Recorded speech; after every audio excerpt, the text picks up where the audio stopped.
Įžengdami į Vilniaus universiteto filologijos fakultetą patenkame į kiemelį pavadintą Sarbievijaus vardu. Gal nemažai kam šiandien jėzuito Sarbievijaus pavardė nedaug ką reiškia, tačiau savo laiku Motiejus Kazimieras buvo ryški asmenybė. Mūsų universiteto profesorius, asmeninis karaliaus pamokslininkas, labiausiai išgarsėjęs savo poeziją, kurią skaitė žymus Europos intelektualai. Jis tituluojamas žymiausių arba bent jau vienu žymiausių baroko poetų, neolotinistų. Pažindami Sarbievijaus gyvenimą ir kūrybą, mes galime žvilgtelėti į 17 amžiaus ne tik LDK, bet ir visos Europos intelektualinį pasaulį. Pasakojimą apie Sarbievijų Vilniuje vis dėlto reiktų pradėti ne nuo universiteto, o nuo Švento Ignoto gatvės. Kai Motiejui Kazimierui suėjo 17 metų, jis iš Sarbievo kaimo Lenkijoje atvyko į Vilnių, kur siekė būti priimtas į jėzuitų naujokyną. Jėzaus ordinas arba jėzuitai į Vilnių atvykę 1569 metais čia pradėjo gan sėkmingai kurtis ir netrukus įsteigė Vilniaus akademiją, mūsų Vilniaus universitetą. Jėzuitai buvo pakankamai naujai įsikūręs ordinas, aktyviai vykdęs misijinę veiklą, daug dėmesio skyręs auklėtinių ugdymui, kovoja su reformacijos idėjomis ir kuriantis kolegijų tinklą visame tuo metu žinomame pasaulyje. Noviciatas arba naujokynas buvo pirmasis jėzuitų formavimo etapas, kai jaunuoliai, panorę tapti ordino dalimi, turėdavo pereiti nemažai išmėginimų siekiant įsitikinti, kad yra tikrai pasiryžę tapti jėzuitų bendruomenės dalimi. Būtent čia Vilniuje 1612 metais atvykęs Sarbievijus įsitraukė jėzuitų veiklą, pradėjo studijas, kurias vėliau tęsė Braundsbergo jėzuitų kolegijoje, o po to pats dėstė poetiką Kražių ir Polocko jėzuitų kolegijose. Sarbievijaus poetinis talentas ėmė skleistis gana anksti. Jam jau dėstant, būnant 24, buvo išspausinti pirmieji jo panegiriniai kūrinėliai, daugiausia sukurti Kražiuose. Panegirika yra literatūros žanras skirtas pašlovinti ir pagerbti žymes asmenybės. Savo ankstyvąsias eiles Sarbievijus dedikavo tuometiniam Žemaitijos vyskupui Stanislovui Kiškai, Vilniaus vaivadai Jonui Karoliui Chodkevičiui ir kitoms to meto garsenybėms. Žinoma, eiliavo jis lotyniškai. Tai labai svarbu pabrėžti, nes poezija taip pat jau buvo kuriama ir tautinėmis kalbomis – lenkiškai, vokiškai, itališkai ir taip toliau. Tuo metu lotynų Europoje niekam nebuvo gimtoji, tačiau ji nuo romėnų laikų liko populiari, nes buvo plačiai vartojama studijuojant, diplomatijoje ir oficialiuose valstybės reikaluose. Kitaip tariant, jie puikiai išmanė intelektualų, eruditų bendruomenę, kuri pati mokėsi lotynų kalbos iš klasikinių antikos autorių. Šiandieninis skaitytojas, paėmęs į rankas Sarbievijaus tekstą, galėtų nustebti ne tik dėl to, kad jis sueiliuotas lotyniškai, bet ir todėl, kad jo eilės stipriai imituoja antikinius tekstus, jų formą, stilių, metaforas, įvaizdžius ir net charakterius. Šiandien kūrėjai, kaip įmanydami, stengiasi išsiskirti savo tekstais, meno kūriniais, taip vadinamu turiniu, bet Sarbievijaus gyvenamuoju laikotarpiu klasikinio stiliaus imitavimas buvo laikomas įgūdžių įrodymu, meistriškumo ženklu. Atpažinus, kad savo eilėmis imituoji kokį, pavyzdžiui, Ovidijų, plagiatu tikrai nebūtum apkaltintas, o vertinamas pagal savo įgūdžius jį pritaikyti. Savo kūrybiškumą poetai parodydavo apjungdami klasikinę formą ar motyvus ir juos adaptuodami, transformuodami, pritaikydami savo laikmečio realijomis. Štai kodėl Sarbievijaus tekstuose galime rasti plėtojamą mergelės Marijos šlovinimo temą, pasitelkiant romėnų mitologiją, imituojant Horacijaus ar Vergilijaus stilių, eilėdarą, įvaizdžius. Didžiulę įtaką Sarbievijoje paliko jo stažuotė Romoje jėzuitų kolegijoje. Ir šiandien apie tai plačiau papasakoti pasikviečiau literatūrologę, Sarbievijaus religinės poezijos tyrėją Oną Dilytę Čiurinskienę. Sveiki, Onata. Sveiki, Eleonora. Tad į kokią aplinką pakliuvo Sarbievijus Romoje? Na, visų pirma, jis pakliuvo į jėzuitų aplinką, nes ir apgyvendinti buvo studentai atvykę kolegium Romanum vadinamojoje Romos kolegijoje, tai čia kaip ir jėzuitų universitetas Romoje. Ir iš karto įpuolė į studijas, nes jau buvo prasidėję mokslo metai ir nebuvo kur dėtis, jau reikėjo mokytis. Kalbos barjero nebuvo, nes lotyniškai viskas vyko, tai ir disputai, ir paskaitos, ir visokie ten vieši pasisakymai, viskas vyko lotyniškai. Tai lotynų jau buvo puikiai valdęs Sarbievijus. O kartu, tai čia vat, taip žiūrint, taip ta jau artimoji aplinka, tai taip buvo, jinai aišku jėzuitiška, bet labai išsilavinusių jėzuitų. Tai buvo ir jo profesoriai, tarp kurių jau buvo žymių poetų, ten kaip Famijanas Strada ar ten Tarkvinius Galučis jėzuitai. Taip pat buvo, aišku, bendramoksliai jau irgi studentai jėzuitai, bet iš kitų šalių užsimezgė labai artimi ryšiai su kai kuriais ir vėliau atsispindėjo. Bet kita vertus, jeigu jau taip pat žiūrėsim plačiau, tai be abejo jis pateko į tokią Europos kultūros sostinę, į antikinės kultūros ir krikščionybės židinį tokį svarbiausią. Ir be abejo, kad tai irgi darė jam labai didelį įspūdį. Gyvenimas virė kultūrinis. Yra žinoma iš šaltinių, kiek ten, sakykime, buvo tų draugijų įvairių literatūrinių, kultūrinių retorikos, kurie rinkdavosi kokio nors, žodžiu, to vadinamojo akademiko, nes tos vadinosi draugijos akademijomis. Ir tai ar vieno kurio akademiko ar kokio prelato rūmuose rinkdavosi, jie ir disputuodavo iš anksto pasiruoštomis temomis, o tai kas nors kalbėdavo, kas nors paskui jungdavosi į diskusiją, kuri galėjo būti įvairi, rafinuota ir aštresnė ir taip toliau. Nėra labai aiškių duomenų, ar Serbėjus tose draugijose dalyvavo, bet galimai, sprendžiant iš tų įvairių ten irgi ryšių, ne tik su jėzuitais paskui atsiradusių. Ir iš to, kad jisai savo garsiam traktate, Dekuto Targuto, jisai mini tuos ryšius, irgi daugiausia su jėzuitais, bet vieną kitą pamini ir iš jau tokių garsių kaip Aleksandras Donatas, tai archeologijos labai žymaus veikalo autorius, galimai paskatinęs Serbėjų domėtis Romos senienomis ir rinkti ten visokius artefaktus kultūrinius. Tuo metu labai jau kilo susidomėjimas archeologija, Romos antikinė kultūra senąją. Taip pat mitologija susidomėjo, jisai rinko medžiagą apie dievus antikinius, ypač atspindėtus Romoje, jų šventiklas ir kultus. Ir tai paskui panaudojo savo irgi veikale Digencijų. Ir taip pat, bet yra žinoma, kad tam tikrų viešų pasirodymų būta, nes tokia tradicija jėzuitų universitetuose, kolegijose, tai švęsti įvairias šventes iškilmingai, jose skaitant savo kūrybą ir ją viešai pristatant, kokiomis nors ir vizualiomis reprezentacijomis.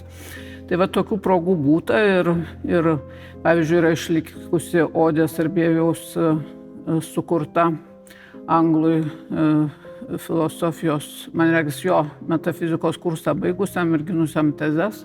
Tai didžiulė odė parašyta ta proga, kuri matyt buvo irgi viešai skaitoma 45 posmų, tai jinai įeina į jo rinkinius. Apodė, tiksliau, gal ne odė. Tai va. Ir kitų irgi įvairesnių progų. Mokslo metų baigimo iškilmės visada irgi būdavo rimtos. Na, o kūryba, tai taip, jinai buvo skatinama. Nes jėzuitų tą ir mokymo programą įeina, jisai kūrimas privalomas, bet ne visi tampa poetais. O Serbėjus jau buvo išėjęs, aišku, visus tos žemesniosius kursus poetikos retorikos, jau jisai buvo pradėjęs garsėti kaip poetas, bet čia Romoje būnant jo tas talentas skleidžiasi iš tikrųjų. Jisai viską aprašo, jisai prašo poemėlę, sukuria apie kelionę į Romą, ten tą dramatišką, kur plėšikų buvo užpulti. Prirašo odžių, prirašo epigramų, žodžiu, viskas jau dedasi į tą būsimą rinkinį, kuris bus 25 metais išleistas.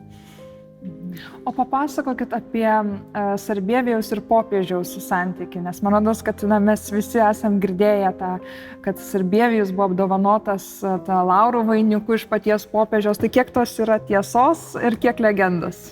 Tai čia taip, esama turbūt ir legendinio tokio mitinio, truputį poeto mito elemento, kuris yra labai žavus ir jį visada labai norisi puoselėti. Apie popiežius kalbant, tai reikia nepamiršti, kad Sarbėjus atvyko dar prie kito popiežiaus, tai buvo dar Grigalius XIII, kuris paskui mirė kitų metų, Sarbėjus 22 rudenį atvyko, tai 23 pavasarį mirė tas popiežius ir buvo išrinktas jau šitas popiežius poetas iš barberinių giminės garsios ir jisai jau buvo išleidęs rinkinį kūrybos prieš 3 metų, tuo metu, kai buvo išrinktas popiežiumi. Ir natūralu, kad, žodžiu, galbūt poetas poetų ir susidomėjo, nes spėja, daro prielaidą Paulius Rabikauskas, tyrinėtojas jėzuitas, kad Sarbievijus bendravo ir jau galėjo susipažinti su būsimu popiežium dar jam esant kardinolų kolegijoje, nes kardinolai ateidavo į tos viešus pristatymus retorikos ir poetikos studentų visokių tų kūrinių. Tai dabar su tuo vainiku, tai yra ta legenda ir jūs turbūt ir matėt ir gal čia ir parodysit ir žiūrovam tos portretus, kur neišvengiamas toks atributas, ar ne, čia mes irgi sėdim ir virš mūsų tasai vainikas yra.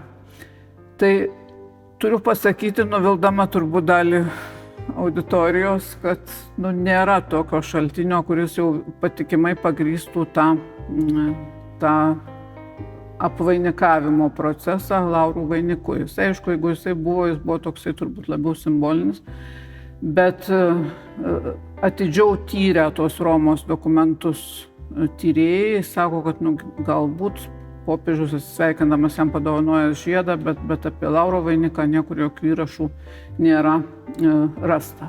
Kita vertus, jeigu tikėsime poeto žodžiais kaip įrodymų, tai jisai ten mini savo vienam kitam kūrinį, jisai užsimena, kad buvo laurais vainikuotas Romoje, bet tai galima suprasti kaip metaforą, nes jis iš tikrųjų ten to pripažinimo sulaukė ir tam tikrą prasme, jau metaforinė, jisai buvo tais laurais, kai tarsi apvainikuotas. O šiaip Sarbievijus, aišku, bandė tą palankumą matyt pelnyti, tai tam tikros žaidimo taisyklės buvo, tai tie panegiriniai kūriniai ir jisai rašė tikrai ir popiežiui visokias pagiriamasias eiles ir jo giminės atstovams, kitiems, sūnėnui Pranciškui Barberiniui ir kitiems barberiniams.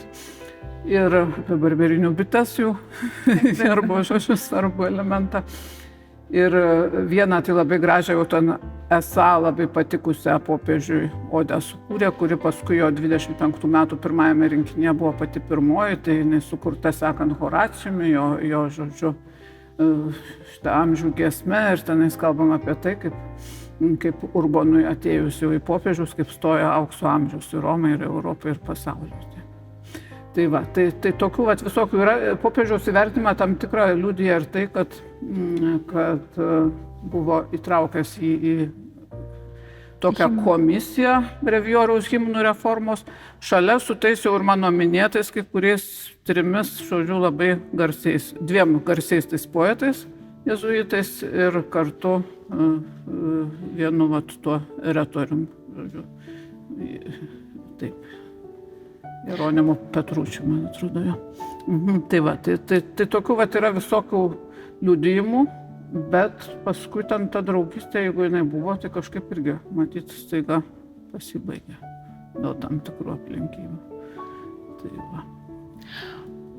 Sarbievijaus kūryba kaip reiškinys vis tiek buvo labai skaitoma. Tiesa, jo poezija buvo ne tik tais plačiai leidžiama dėl ir Antverpeno leidyklos ir paskui kitur išplitusių leidyklų.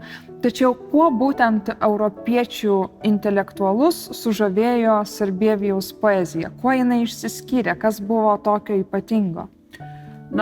Akivaizdu, kad jinai atitiko tuo meto madas literatūrinės ir skonį, bet reikėtų pažymėti, kad jinai yra labai įvairi. Tai iš jos tikrai galima atsirinkti net ir dabar tai, kas gali tikti ir patikti, net jeigu, sakykime, ir ne visai jinai patiktų. Jau net, sakyčiau, gal ir ankstyvoje atitiko tas madas ir tą visą, žodžiu, ypač panegirinės poezijos, tie ankstyvieji kūriniai, kuriuos mes dabar čia jau kaltinam kaip labai pompastiškus ten ir prisodrintus visko barokiško per daug. Tai tuo metu aš manau, kad jie visiškai atitiko ten tą skonį ir buvo tokia įprasta mokyklinė poezija. Bet paskui būtent Romoje Sarbievijus kaip poetas subręsta. Dar jeigu grįžtant prie Urbono, tai atrodo, kad būtų ir tokios ir abipusės įtakos, nuo jų poezijoje ir temos panašios, ten kai kurios parafrazės, sakykime, ar ten tų giesmės motyvais biblinių knygų, kai kurių poetinių. Bet Sarbievijus kažkaip gebėjo skoningai jungti ir naudotis tuo arsenalu visų turimų šaltinių, tų vadinamųjų, žodžiu, erudicijų, kaip taip vadinama buvo jėzuitų retorikos poetikos kurse. Erudicijos tai reiškia visokie pavyzdžiai, antikiniai ir krikščioniški, iš kurių tu semiesi savo, žodžiu, to pavyzdžio, kurį paskui imituoji ir kurį jau savo kūrinį. Ir vis dėlto jisai kūrė savo kūrinius. Bet to jo poezija yra tokia mąstanti, aš sakyčiau. Jinai yra daug tos vadinamosios, kurią galėtume vadinti filosofinę lyriką, kur jisai jungia antikinių, nes stoikų filosofijos tam tikrus idealus. Jisai jungia su, sakykime, krikščioniškomis ar su to ignasiškojo dvasingumo vadinamosiomis, žodžiu, tomis jau irgi idėjomis ir tai daro taip, kad net sunku kartais atskirti, kur ten kas yra, žodžiu, nes jis tą supina tikrai tokį labai įdomų audinį. Man labai įdomus jo populiarumo pavyzdys, kad jis buvo populiarus šitose kraštuose, arba, sakykime, jėzuitų terpėje, tai manęs visai nestebina, bet turbūt kaip daug ką, tai vis tiek tasai jo populiarumas Britanijoje, ar ne, ir tie vertimai į anglų kalbą, jie yra tam tikras fenomenas, nes buvo versti vis tiek protestantiškoje aplinkoje. Tai čia aš norėčiau pasakyti, kad Sarbievijus duodasi truputį ir jo poezija, turbūt ir asmenybė tam tikroms manipulacijoms, kad tu gali pasirinkti, pavyzdžiui, ir tie vertimai anglų kalba, jie yra kai kurie gerokai nutolę, jie yra tokios laisvos variacijos, ar ne, bet jos yra vis dėlto kaip jau jo eilės yra pateikiamas. Tai lygiai tas pats buvo daroma ir kitais laikais, kai ten ar Lietuvos, Lenkijos poetai romantikai, ten kaip pasiremdavo to Sarbievijų ir pristatydavo jo ten tam tikrą įvaizdį. Arba, sakykime, sovietmečių ten su Alpino Šukausko vertimais, ten vėlgi buvo pateiktas toks visiškai, sakyčiau, gerokai ir suklastotas tas modelis, bet jis visai patrauklus, jį galima ištraukti ir pateikti.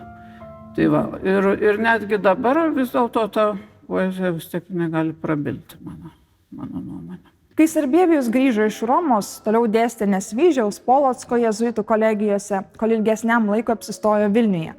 Čia jis ne tik aiškino retoriką, filosofiją ir teologiją, bet taip pat ėjo administracinės pareigas. Sarbievijus atsiskleidė ir kaip talentingas retorikos bei poetikos teoretikas.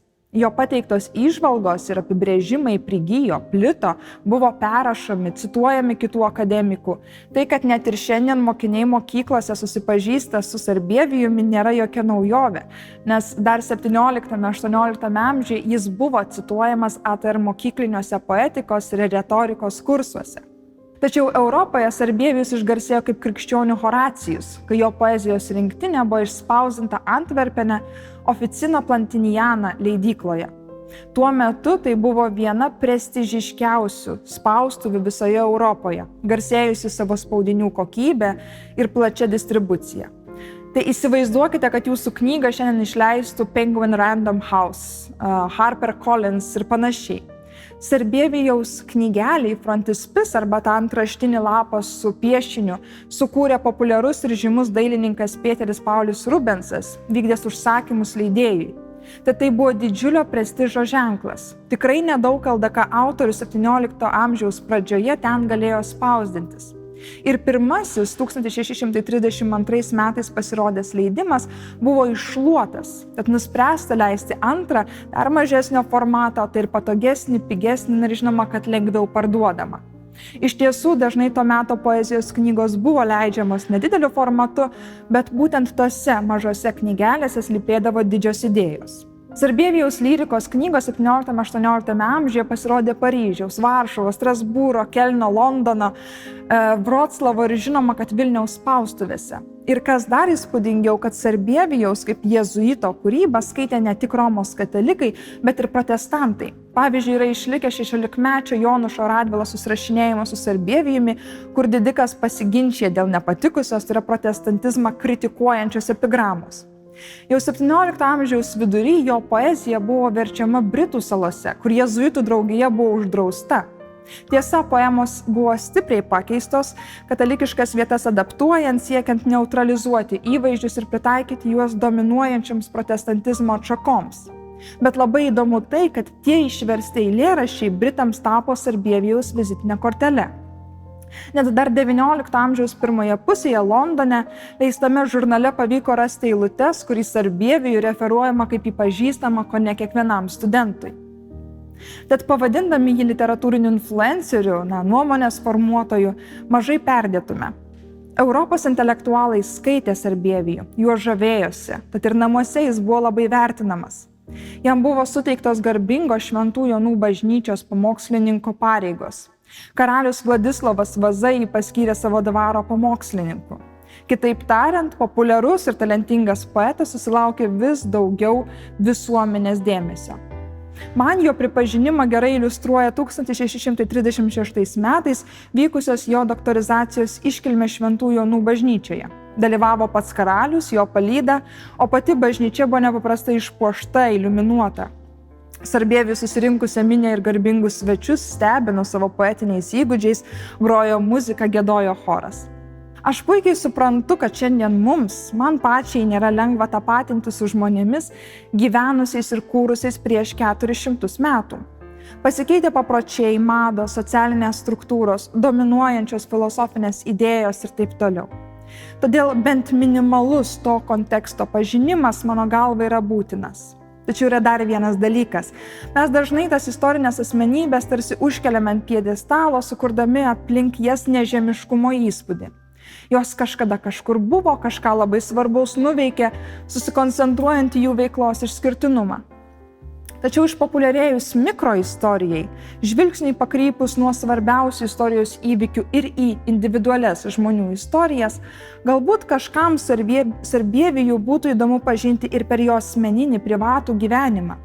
Kilus iš mažo kaimelio užgriuvus šlovės naštai, jam nebuvo lengva rasti balansą. Grįžus iš pasaulio sostinės Romos į Vilnių, buvo nelengva vėl prisitaikyti. Ypač paskutiniai 5 metai buvo varginantis. Jis stengėsi rasti ir žado laiko kūrybai, tačiau didelis darbo krūvis, nemalonios ir net pavojingos dvaro intrigos, į kurias buvo įveltas, labai susilpnino sveikatą. Vienam savo artimam bičiuliui jis laiške guodėsi, kad jį vargina nuolatiniai pamokslai, neturi tam jokio padėjėjo ir jokia diena, net sekmadienis, neprieina šventiškai, nes pamokslai yra priverstas skaityti jei ne bažnyčioje, tai rūmuose, valdovo miegamąja ir net karaliaus medžioklės metu. Išvargintas įtampos ir darbų, garsusis krikščionių Horacijus pasiprašė atleidžiamas nuo pareigų ir deja netrukus mirė. Tokie žmogiški akcentai atskleidžia poeto charakterį, jo pozicijos dramatiškumą, leidžia lengviau tapatintis ir greičiau atrasti ryšį. Sarbievijus buvo nepaprasta figūra, kurią verta ir įdomu pažinti, kad ir kurį kelią be pasirinktume – literatūrą, kultūrą ar istoriją. Labai ačiū už dėmesį, su jumis buvo Leonora Terleckienė iš Vilniaus universiteto filologijos fakulteto.